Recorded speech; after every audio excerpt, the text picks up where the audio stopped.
تنبیہ کے قبیل سے، یعنی حدود کو اس لیے شریعت نے جاری کیا ہے تاکہ لوگوں کو ان کاموں کے ارتکاب پر ہمت اور جرأت نہ ہو، ان کاموں کے کرنے سے لوگ بچیں۔ تو یہ زجر اور توبیخ کے لیے، اس لیے ان دونوں میں فرق کو کرنا لازم اور ضروری ہے۔ حدود کا تعلق زواجر سے ہے اور قصاص کا تعلق حق العبد سے ہے، لہذا قصاص کا ثبوت شبہ کے ساتھ ہو جائے گا۔ گویا قصاص کا تعلق عوض سے ہے، معاوضات سے، تو شبہ کے ساتھ ثابت ہو جائے گا، لیکن حدود جو ہے شبہ کے ساتھ ثابت نہیں ہوں گی۔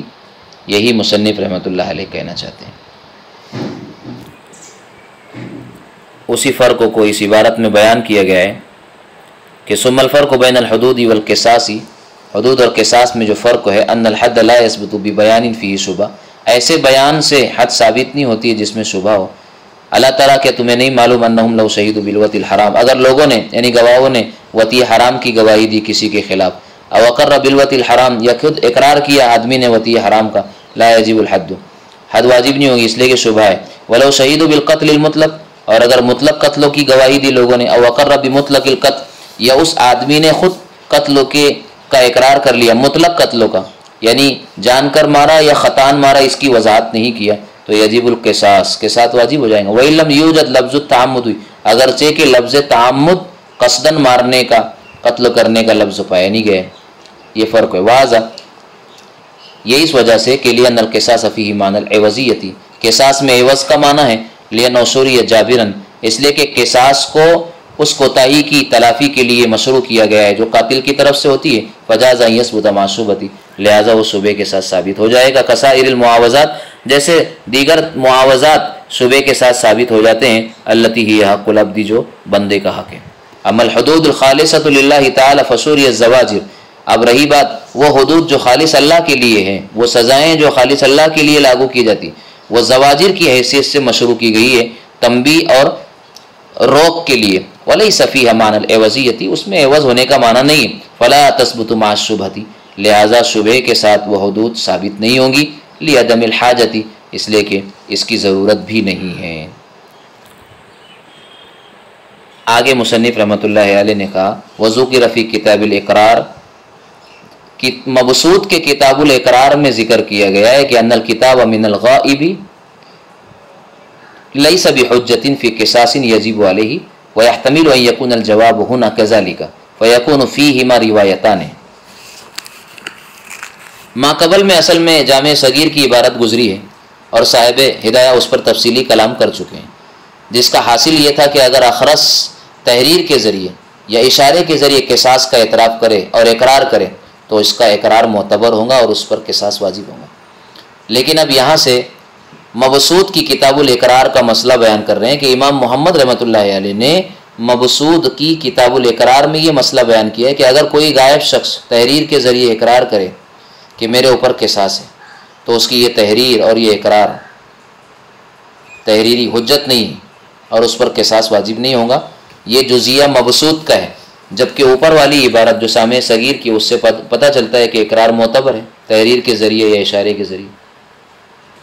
اب اس پر حضرت مصنف صاحب ہدایہ کچھ تبصرہ کرتے ہوئے کہتے ہیں کہ مبسوط کے اس جزیے کو سامنے رکھتے ہوئے دو احتمال سامنے آتے ہیں۔ نمبر ایک، پہلا احتمال اخرس کی تحریر کا بھی یہی حکم ہو جو غائب کی تحریر کا ہے، یعنی اگر اس اخرس تحریر کے ذریعے قصاص کا اقرار کرے تو اس کی تحریر حجت نہ ہو اور اس پر قصاص واجب نہ ہو، حالانکہ جامع صغیر کی روایت اس کے برعکس ہے، وہاں تو اس کی تحریری اقرار مانا جا رہا ہے اور اس پر قصاص واجب ہو رہا ہے، تو جامع صغیر کی روایت اس کے برعکس ہے۔ تو اب یہ کہا جا سکتا ہے کہ اخرس کے مسئلے میں حنفیہ کے یہاں دو روایتیں ہیں، ایک وہ جامع صغیر میں مذکور ہے اور دوسرے وہ مبسوط کی روایت ہے، اور دوسرے وہ مبسوط کی روایت سے سمجھ میں آ رہی ہے۔ دوسرا احتمال یہ کہ مبسوط کے اس جزیے کو فقط غائب ہی پر مقصود رکھا جائے اور اخرس کا وہی حکم قرار دیا جائے جو جامع صغیر میں گزر گیا ہے کہ اخرس کا اشارہ اور تحریر اپنے اوپر قصاص کے سلسلے میں مانی جائے گی، اور اس مبسوط والے جزیے کو صرف و غائب پر مقصود رکھا جائے، منحصر رکھا جائے۔ تو اب اخرس کے مسئلے میں دو روایتیں نہیں ہوں گی، بلکہ اخرس اور غائب کے مسئلے میں فرق ہو گیا، کہ جامع صغیر والی روایت کا تعلق غائب سے ہے اور مبسوط کی اس روایت کا تعلق جو ہے اخرس سے ہے. یعنی اخرس کی روایت کا تعلق جامع صغیر والی روایت سے ہے، اخرس کا حکم، اور مبسوط کی جو روایت ابھی ہم پڑھ رہے ہیں اس کا تعلق جو ہے غائب سے. اور مبسوط میں فقط غائب کا مسئلہ مذکور ہے، جامع صغیر میں اخرس کا مسئلہ مذکور ہے.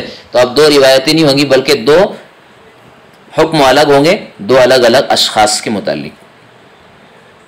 اور غائب اور اخرس میں وجہ فرق ہوئی ہے کہ غائب حاضر ہونے کے بعد نطق اور تکلم پر قادر ہے. غائب آ جائے تو بذات خود بات کرے گا، تکلم کرے گا، کیونکہ اس کے اندر کلام کرنے کی اہلیت موجود ہے.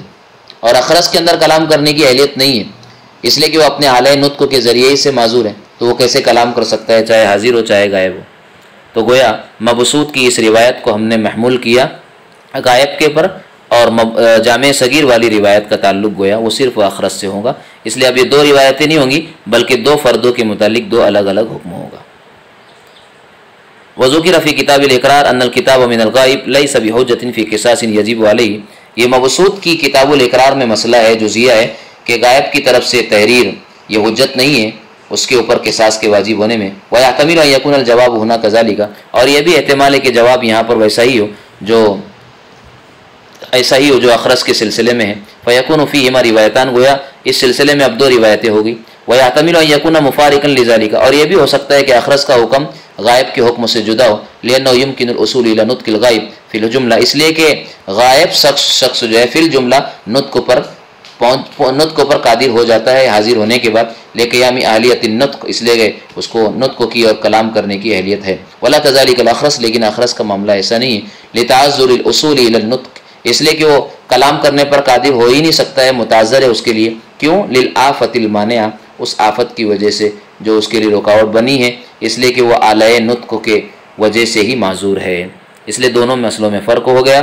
اگلا سبق انشاءاللہ ہم اپنے آئندہ وقتوں میں پڑھیں گے. اللہ تعالیٰ ان مسائل کی باریکیوں کو سمجھنے کی صلاحیت عطا فرمائے. وما توفیقی الا باللہ.